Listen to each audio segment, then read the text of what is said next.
क्या मामला है? आप कह रहे हैं कि जिस लड़की को आपने पढ़ा लिखा कर एसडीएम बनाया वो आपकी जान की प्यासी हो रही है, क्या पूरा मामला? सर इसका सर मेन कारण सर है मनीष दुबे के साथ उनका अवैध संबंध।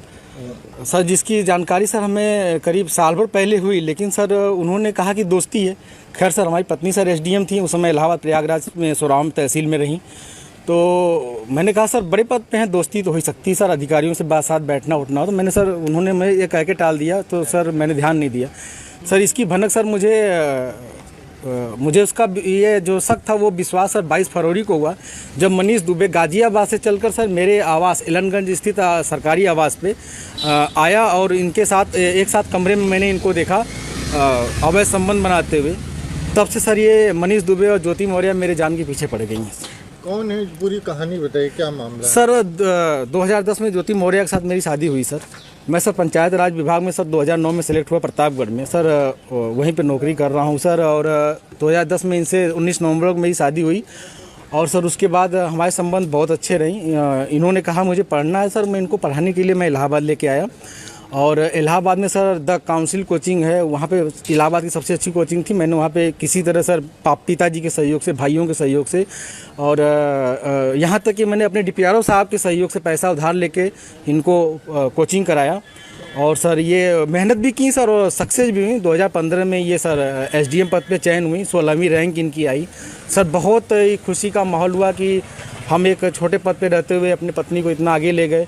वो भी बहुत खुश थी, पूरा परिवार खुश था। और सर 2015 में ही मेरी सर भगवान की दया से मुझे इतनी खुशी मिली कि मेरी 2 जुड़वा बिटिया भी हुई और जिनका नाम हंसी खुशी मैंने रखा, क्योंकि उस समय खुशी का माहौल चल रहा था सर। और सर बहुत अच्छा चल रहा था। लेकिन सर 2020 में ये मनीष दुबे जो जिला कमांडेंट होमगार्ड है उसकी एंट्री होती है हम दोनों पति पत्नी के बीच में। और सर घर इतनी तबाही पे पहुंच चुका है कि घर तो टूट ही रहा है, बच्चे तो दूर हो ही रहे हैं, पत्नी दूर हो ही रही है सर। यहाँ तक कि मैं मुकदमा भी मेरे ऊपर हो गया है और मेरी मौत की साजिश भी रची जा रही है।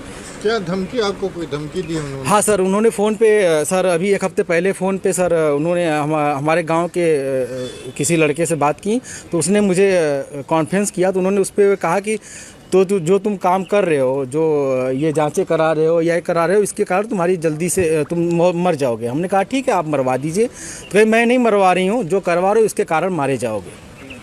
हत्या की धमकी दी है? जी सर, हत्या की। और सर उनका भाई सर सचिन मौर्य है सर, वो मेरे घर से सर रखे मेरे काफ़ी जो कुछ पैसे थे, जेवरात थे, वो सर लेके चला गया। मेरे सर उसकी वीडियो बना के भेजा कि मैं लेके जा रहा हूँ, जो करना हो कर लीजिए। और सर मुझे चैटिंग लिख के भेजा है कि आपका व्हाट्सअप सब कुछ गायब कर दूंगा, हैक कर लिया हूँ, जो सेव करना हो सेव कर लीजिए। और सर उसने क्या किया कि मेरी सिम भी अपने पास रख लिया है, रख के यूज कर रहा है। मेरा बैंक अकाउंट है उसमें जुड़ा हुआ है सब कुछ, लेकिन सर वो मेरी जान पे सब लोग तुले हुए हैं सर। क्या वो आपसे तलाक मांग रही है? हाँ सर, उन्होंने मुझसे ऑडियो के माध्यम से कहा है, मुझे अभी तक कुछ ऐसा नोटिस तो नहीं मिला है, लेकिन सर उन्होंने कहा है कि तलाक प्यार से दे दीजिए, बवाल मत करिए, नहीं तो मैं आपको बर्बाद कर दूंगी। आपके डीपीआरओ से बात हो गई है, आपको बर्खास्त करा दूंगी, न नौकरी करने दूंगी न जीने दूंगी। आपने इसकी शिकायत कहाँ? सर इसकी शिकायत मैंने सर्वप्रथम सर उसी दिन धूमनगंज SHO साहब से की। उन्होंने मुझे राजरूपुर पुलिस चौकी भेजा, मैं राजरूपुर पुलिस चौकी पे आवेदन दिया, लेकिन सर कोई सुनवाई नहीं हुई। फिर सर उसके बाद मैंने ये 25 अप्रैल की बात है, फिर मैंने 27 अप्रैल को सर उनको ये रजिस्ट्री के माध्यम से सर उनको भेजा, कमिश्नर साहब को भेजा। DM साहब खत्री साहब के यहाँ मैं खुद स्वयं उपस्थित हुआ हूँ, उनसे मैंने बात की कि सर आपके SDM साहब हैं, ऐसा कर रही हैं।